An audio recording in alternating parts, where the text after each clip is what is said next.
And we are going to get started. It is such a great day to be joining my friend Elisabet Rodriguez Dennehy. And we are talking for the second week in a row. Going to get started. It is such a great day to be joining my friend Elisabet Rodriguez Dennehy. All right. We are talking for the second week in a row. This is an 8-week part series where we are talking about parents in the workplace. So last week we talked about mommy guilt, which is a great topic that Elisabet and I have spoken about in so many ways, so many times. And we are not here to be politically correct with you all. Everybody that's joining today, we are here to talk in a way that is direct and in the manner that you need to hear it at the time you need to hear it. No one's talking about this at work. I've never had a boss who's addressed this. I've never really seen an HR policy that didn't dance around the topic. But today, we are going to be talking about parents in the workplace. Elisabet, I am so happy you're joining us for the second week in this 8-week series. Well, we're really enjoying this process, aren't we? It's been a lot of fun. People are really taking on to our conversations. And today I was sharing with Shannon before we start today that today is going to sound a little bit painful.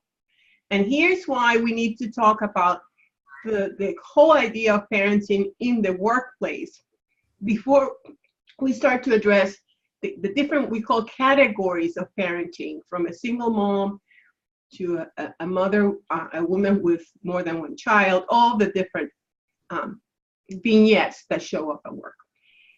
We can't make progress, and we can relearn or reframe behavior if we don't understand what's going on. And a lot of what we're going to talk about today might sound painful, depressing, unfair. The reason why we feel we have to bring this up to you now is because Shannon and I have discussed intensely the fact that, like she said, nobody's really helping you understand what's really happening when you walk into the room to either discuss something or maybe not at all, but around your aura, what's walking with you into that meeting. And so today we're going to talk about overall the perception of women and their career. We're going to talk about how women are feeling. This is research we found regarding parenting in the workforce. We're going to talk about how is it that it manifests in different parts of the work environment, an example that we have from academia. And then we're going to talk about some of the other issues related with parenting in the workforce. So for now, here's what I want to start. I want to start with reminding you this mommy guilt comes from us feeling a sense of being perfect. It also comes from a very important place, a cultural and social context that assume that women are the caretakers. And that role was fine 40, 50 years ago, depending on where you see your personal evolution and our evolution in the workforce. So that worked then. It's not working now. But we're trying to transfer that formula, that model, to 2018. And there lies the problem. And so we have to start to say to ourselves, a lot of people that I interact with have in the back of their mind, those are called heuristics. So sort of images, psychological images of who I am or who I should be. And if I'm a woman and the man is in front of me, he brings the image of his mother, his sister, the women who were around him. Does that make sense to you before we keep on going, Shannon?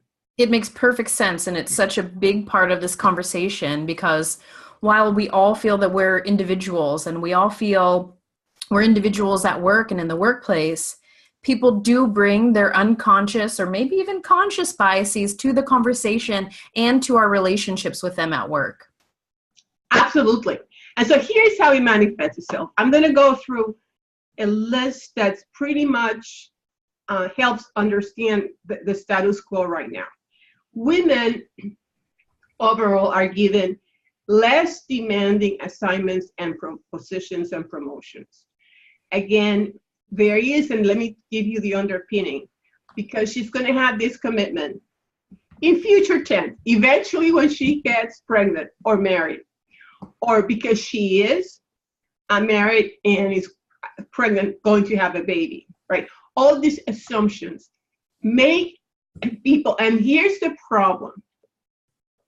Women in HR, senior women at work, think the same way. So we women of power, women that can promote other women, unfortunately, also inadvertently go into that place. So we give women less promotions, less demanding work, less pay. The probability for the professional to plateau is higher because you don't show your attributes in any different way. You're pretty much held back. It's like running the horse and having the reins and just holding those reins back.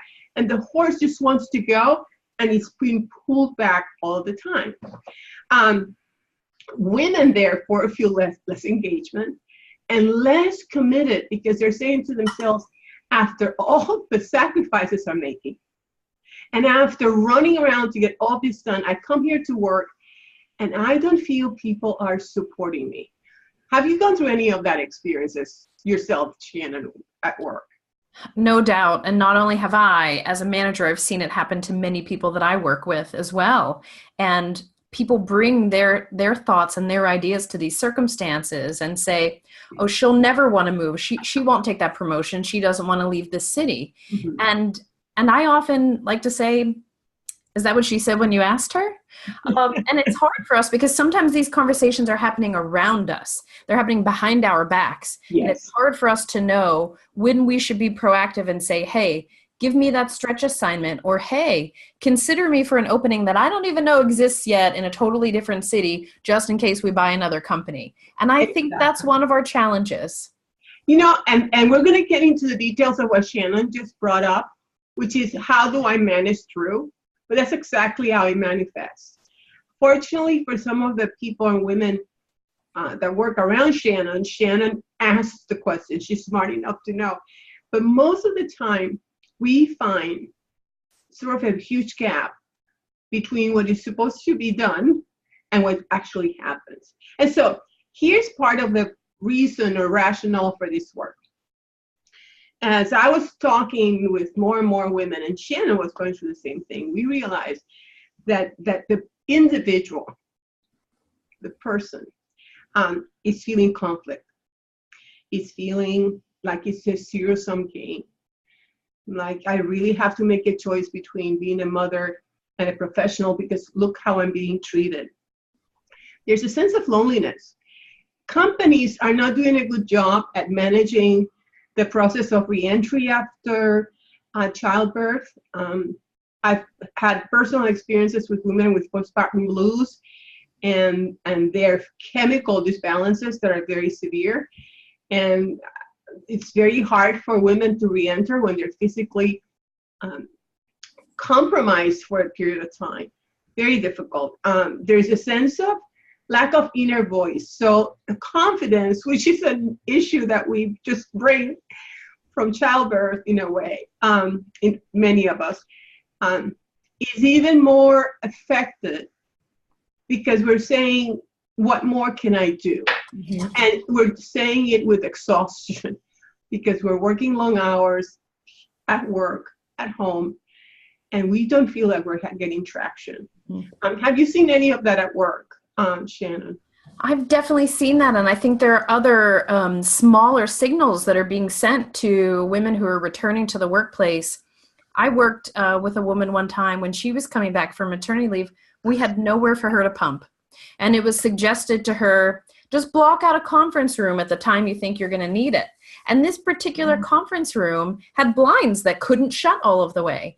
And I thought to myself, it's not just about the tactical needs that she has right now as a mother who needs to pump, but it's also the message we're sending her, which is you're an ancillary part of this company, and so we're not that concerned about your problem.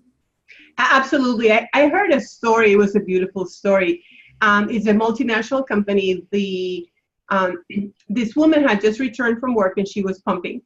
And her peer is a man from India. And he invited her to lunch and she said, I'll be right there as soon as I finish pumping. And his eyes went out of it. And he was thinking, what is that? And obviously the cultural gap was huge, right? So in his world, none of that is discussed. And so she had to explain to him the process, and it was an awkward moment for both. To their credit, they went to lunch. After that, and this is a beautiful part of the story, and this is how things get undone, relearned. He would call her and said, when you're finished pumping, call me for us to have lunch. And he said to her, as a consequence of the conversations you and I have had around your baby and breastfeeding, I am now more aware of what my wife is going through. So those are the beautiful stories that can happen at work. And so anyway, but that's happening, right? So what we're trying to figure out here is, how is it that I'm going to overcome these perceptions? Mm-hmm. Another big part of this is perceptions around your status. In companies overall, and I've seen this from law firms to public companies, even, startups. If you're single, you might get more work because you have more time. Mm-hmm. If you're engaged, you are getting married. So we were thinking of you as a potential for a transfer or a great assignment, but now we think we might have to either wait, or just because you're engaged, or think of somebody else. Excuse me. If you're a mother, the assumptions are that you might know one more, that you want to have an easier type of job, that you want less of a challenge, that you want something that's going to be sort of cruise control-ish, so that you don't have to feel torn between being a mother and being a professional. Have you seen any of that, Shannon, at work? I've seen plenty of that. And I think we could talk about this over wine, because we've all seen this. We've all seen this, and it's happening. It's an invisible force. And I think it's so important for us to have this conversation so we can help women understand how to mitigate that challenge. And men. So one of the things we want to make sure we help everybody out with these conversations is to create an awareness that here's part of the dilemma. Men come with preconceived notions. Women are in a way breaking some molds. And so how do we help also men in our environment, like this woman did with this Indian colleague, sort of start to have the healthy dialogue to help both coexist in a more effective way. Mm-hmm. Unfortunately, Stanford has done a lot of research on biases, and a couple of things have come up consistently. Mothers, and I'm saying this for you to be cautious. This is something that's manageable because I deal with women all the time, and they're doing quite fine, and that they're being very successful. But here's part of what they know, that they're viewed to be less competent. Men and women both are more likely to hire a man over a woman with equal qualifications. And again, that's why it's so important for us to be networked and people to know us, because when that happens, all that means is there is a void between what people know of me and people don't. And then the assumption, if you're a mom or you're about to get married or you're about to have your baby, you're not going to be in that short list. And so these are the sounds that are rattling around the corporate and the workforce that we want you to be aware. I don't want you to get depressed after we're done with this module. I want you to start to say to yourself, what Elisabet and Shannon are telling me seem to be really quite extreme, impactful. Let me observe. So during the week, observe and see, ask questions and see how people respond to you. Do you think that makes sense, Shannon?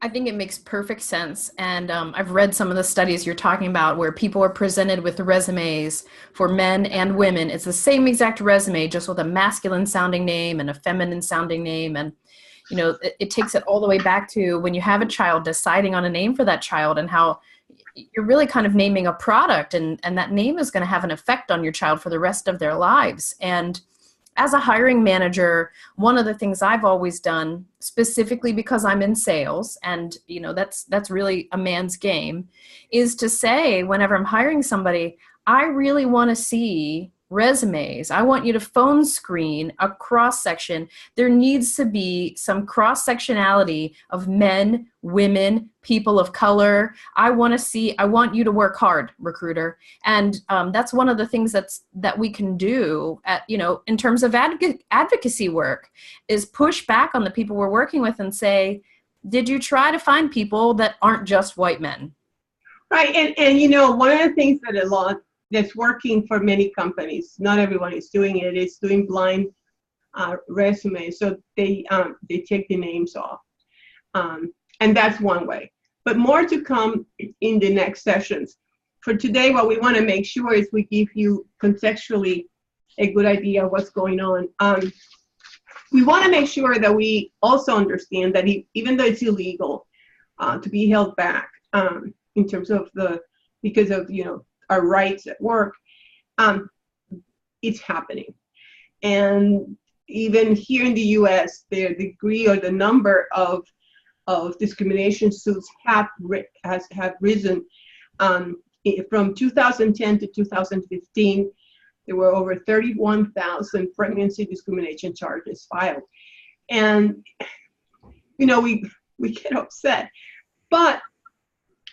And as we were preparing this, we're saying, again, we don't want to create a sense that with gloom and doom and we don't have any options. What we want to make sure is we're telling you there is a cultural reality that walks into the room that has a propensity to frame you, women, in such a way that could put you in a position of less than desirable outcomes. And what we want to make sure we do is we alert men and decision makers, women of power, to say, am I doing that? And for the women walking into the room, how am I going to address the reality of this perception of how people think where they think I'm coming from? They're even taking away my desires and my dreams. I want to be the CEO of this company, and I know I can do it. It's just like, for now, this is what's happening in my life. But again, women are not pregnant all of their lives. It's for a particular period of time. And that said, we have to be alert because the most important thing that's happening right now, to add injury to pain, is that the inflow of potential candidates from educational institutions at all levels, undergrad and grad degrees, the degree, that percentage are women.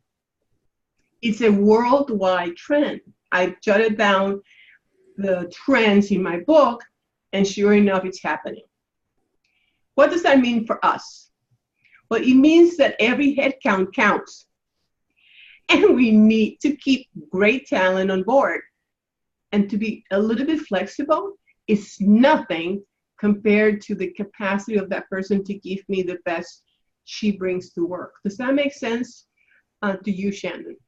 That makes perfect sense to me, and I think it's important, again, for us to continue to consider our own subconscious biases so that we can challenge them. And I invite everybody, men and women, to think that way. And I think one of the things that you and I talk about a lot, and it's great to have you discussing this because you do a combination of individual executive coaching and also working with corporations as a consultant. So you see both angles of it. You see what we're living, but it's so important for us to understand how and why to challenge those things that are happening to us. And so here's two things that I tell my clients in my groups when we're dealing with unconscious bias. How do we manage through? So one of the things we do, because it helps reframe, so unconscious bias is based on a constant stimuli of I looking at a scenario and saying to myself, women caretakers, women caretakers, women caretakers, right? So what do we do with that connection, with that neurological knowingness, what that capacity of the brain to associate immediately women caretaker?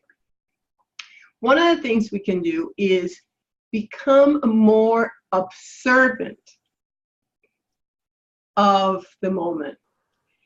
One of the things that is very helpful is to spend time with people who are in the category that I'm having a harder time connecting with. So in the category of decision makers, reaching out to speak, have lunch, coffee, tea with women, their peers, co-workers. The example that I use with the Indian man and the woman. If you listen to the story, what happened is they went from a mind frame, both, to a different frame. And in the different frame, everybody won. So one is, I want to push the envelope and start to reach out to people who are different from me and learn more from them. What happens to the brain is it starts to reconnect. The brain is malleable. And so the beauty of this is it's proven. The more, here's the proof, here's the science. The more I learn about the person who's different from me, the less heuristics I have. And it gets to a point in which the capacity for me to connect is very high. And I feel really comfortable sort of speaking on behalf of women, if I'm a man, to say, she's coming back. I know her. She likes her job. Let's accommodate for her, because the brain that comes through that door is a phenomenal brain. And that personality is wonderful for our culture. We don't want to let her go, right? Because I've known her more. The other thing that I also, it's very useful, is to put your flashlight on yourself. Am I really allowing myself to make the quick decision, get out of the way, employ the person, get that head count going, or am I really doing the best job by really challenging this moment of a quick, again, decision, and saying to myself, pause, think it again. Now, Shannon, what are your thoughts about this?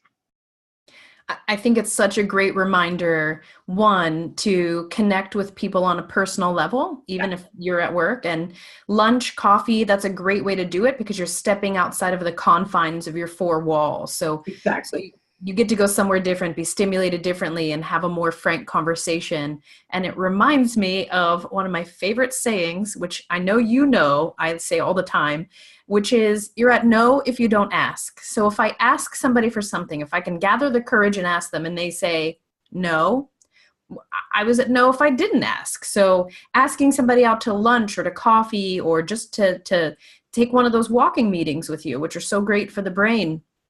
It's such a good way to connect with somebody differently that will allow you to expose each other to your mindsets. And I think when we're looking at, and I love your point about resetting the way that your brain is wired, when we're looking at our mindsets, it's important to make sure that we don't settle back into the opposite of the growth mindset, because we come back and think, well, I'm a mother now. I don't know what's happening in my life, but I can guarantee, people at my work aren't going to take me as seriously.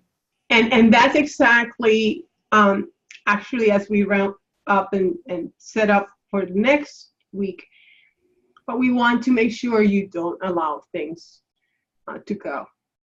That knowing now, and I'm not sure we said anything new to you, but what we are doing in terms of today is saying this is really what's happening. This is the reality. There is contextually a perception that is biased. And that's what we're going to tackle for the rest of this series. How do we take on each one of these categories and help you understand what is the perception and how do I manage through? For everyone, there is an option. And so when we're done, there is going to be this sense of control and empowerment, because the worst thing in the world is not knowing. The most powerful thing in the world is knowledge, because then I know exactly where I'm going. Does that make sense? I think that makes perfect sense. And I think it's a good time. I got a couple of questions that are coming in from people who are watching. Okay. So the first one says, I'm not a working parent, but I manage several of them. How can I make sure that I am doing the right thing as a manager of a working parent? Well, again, part of the most important thing, piece of paper and pencil. One of the things you want to do, number one, is make sure that when you have working parents, men and women, that you are aware that you might make assumptions, right? Maybe she doesn't want the assignment. Maybe if he is a single parent, maybe he doesn't have time. Ask them first. This is what's going on. Are you okay with taking this? Is there any way we can get you involved and work with your schedule? So one of the most important things, number one, is do not assume, ask, and ask in a way that's proactive, right? This is what's going on. We want you to be part of this team. How can we make it work? Number two, sometimes you will get conversations going, particularly meetings, in which you will see particularly the woman, whether she's pregnant, even single, sort of in that place of being quiet, not talkative, for many reasons, including the fact that she's not feeling like the group is taking her in, as we've seen, seriously. You be the person to always make sure that her participation is part of the exchange in the meeting. So be proactive in eliciting conversations with her. Parents really need, as far as we've seen, two things. Wiggle room is not exception to the rule. It's flexibility. And number two, understanding that, again, they're operating under a limited period of time. If you, as a manager, look at your talent long-term, continue to dwell on the things that they do positively, whatever comes your way in terms of challenge as a manager, you will be able to discuss it quite well with your person. Does that make sense? I think that makes perfect sense. I think Did we answer your question? Let me see. I think so. It looks like it's good advice. Okay. I think that's great. We have one other question, and this is a very interesting one, and we'll probably touch on this a little bit more on April 11th when our topic is married professionals, but it is, how can I have a civil conversation with my husband to let him know my job is just as demanding as his, and I'm not the only one who needs to think about covering snow days? Well, that is a very personal question in a way. And let me give you an example of how I dealt with it. When my husband and I married, we had to, again, juggle both jobs. And what we would do would be on Sundays, we would have the conversation. It's like a business meeting, and Shannon does the same thing, in which we just discuss what are we going to do as a couple. I think to address it as that could be a very helpful way to help him see, the in and outs of your world. Once in a while, I would have to change my schedule because my husband needed me to do that, and vice versa. I think the discussion that is important for you to have with your husband is, what are the two of you together looking and working towards? What is your end game as a couple? Where do you want to be 5 years from now, 10 years from now? And if you look at this as a collaborative effort, and for you, if you keep a little bit of that, perhaps you feel a little bit angry or uncomfortable that you're the one who has to always juggle, and say it. This feels like I'm on the short end of the process, but let's have a conversation, because at the end of the day, you and I love each other.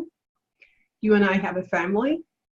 And at the end of the day, again, I ask you, the two of you are working towards a common goal. And if that is true, I can assure you, you will find the mechanism to have a conversation. My husband, at the beginning, it was hard for him to sort of get it, but very quickly, it just started to morph and change. Shannon, do you have any other ideas for her?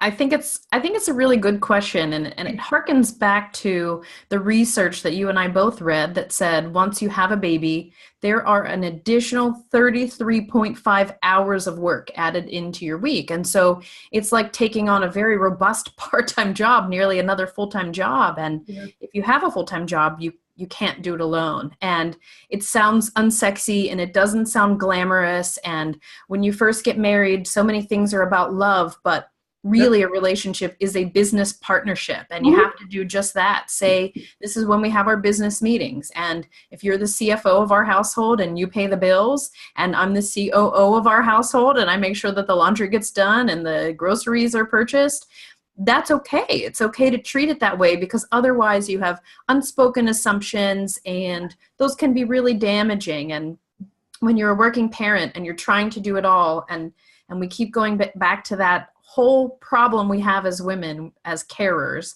which is, I want to parent like I don't have a job, and I want to work like I don't have a child. You need to be able to work lockstep with that person who is helping you out, whether that's your partner, your spouse, your next door neighbor, whoever it is that's helping you through that. You have to be very clear about who's in charge of what and how you'll handle situations before they occur and your emotions are running too high to think logically. And one thing I just want to point out to you, you have to look at the relationship that he had with his mother in terms of what is the role that he perceived his mother had in the household. And most likely it was a traditional household, I'm assuming. And so that is a conversation to have in a way that's civil, and you can use this material and say to him, I can understand why you would assume it's my role, because that's how your mother dealt with all of you. And this is an assumption I'm making. If that's the case, let's have a conversation about how we view parenting. And we're going to talk more about that. And how is it that you and I can craft a different model? And I hope with that, you can help create a dialogue that will be useful. That's perfect. That is all the questions that we got live, but I do want to remind everybody, we're going to be at this for another 6 weeks, and each topic is a little bit different. So next week, we're going to be talking about single professionals who are not yet parents, or who are not parents or ever going to be parents at all. Talking about if not wanting kids is selfish or anti-female or too ambitious. This should be a really good one. I know, Elisabet, you've worked with a lot of people who are in this situation, so I'm really looking forward to this topic. Yeah, this is going to be interesting. And for the manager in the audience, There are many exercises that you can also do with your team that can help elicit really that sense of collaboration and team building. And the reason why I'm bringing this also, I just remembered how powerful it can be. It helps sort of demystify certain roles. Like, after all, Jane is really good at this, and we can see that in terms of our team experience and this experience of just feeling a sense of togetherness. And so we all coalesce behind Jane whenever Jane needs to have some accommodation, right? But your role is one of being a good observer and alert to the potential of these heuristics falling into or creeping into your Monday morning meetings. And I think with that, we leave you. We are so delighted that you've been joining us throughout these weeks, and we look forward to having you join us as we move forward. Have a great week. Have a wonderful holiday for those of you who are keeping the time. And for the rest of us and for you, let's be alert. Let's keep an eye on our behavior. And I can assure you, your professional life is just going to be so much easier. See you soon. Thank you so much, Elisabet. You are a joy and a treasure. Women everywhere, on behalf of women everywhere, I thank you. Back at you. Have a great day, everybody. Bye. Bye.